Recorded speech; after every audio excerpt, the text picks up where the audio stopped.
Imagine two neighboring regions, same mountains, same rivers, same culture. Now, nearly 8 decades later, they have become two completely different worlds. This is the story of two Kashmir. One is Jammu and Kashmir, and the other is Pakistan occupied Jammu and Kashmir. The line of control may have divided them in 1947, but what truly changed their destiny was something else the way they were governed. Think of it as two parallel realities. On one side, people vote, governments come and go through elections, local representatives debate roads, schools, and hospitals, development projects keep expanding. And on the other hand, there is a legislature, there is a prime minister. The real power remains concentrated in Islamabad, with Pakistan's military establishment playing a dominant role in the key decision. And that's where the two stories begin to diverge. Now let's start with democracy. In Jammu and Kashmir, political battles play outside and inside the polling booth, courts, and legislatures. Disagreements don't disappear, but there are constitutional institutions where they are debated and challenged. आतंकवादियों ने poster लगाए थे आतंकवादियों ने poster लगाए थे उस समय और कहा था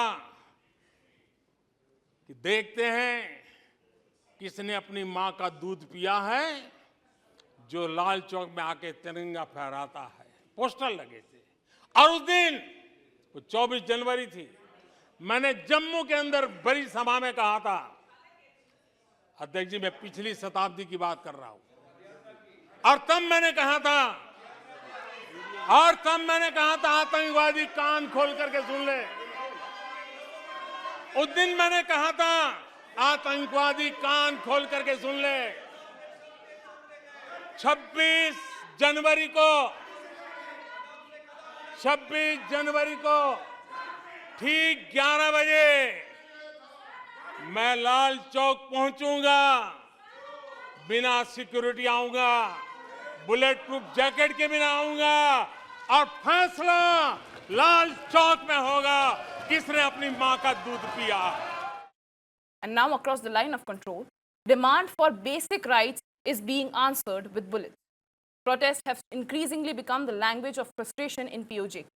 Residents have taken to the streets over rising electricity bills, inflation, unemployment, shortages, and what they describe as political marginalization. The response has included security deployments, arrests, and allegations of force against protesters.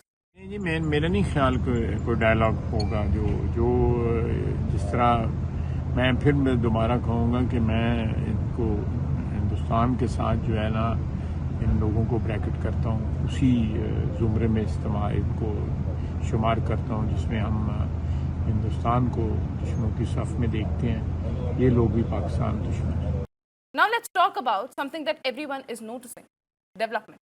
Because roads don't lie, neither do hospitals or railway tracks or airports.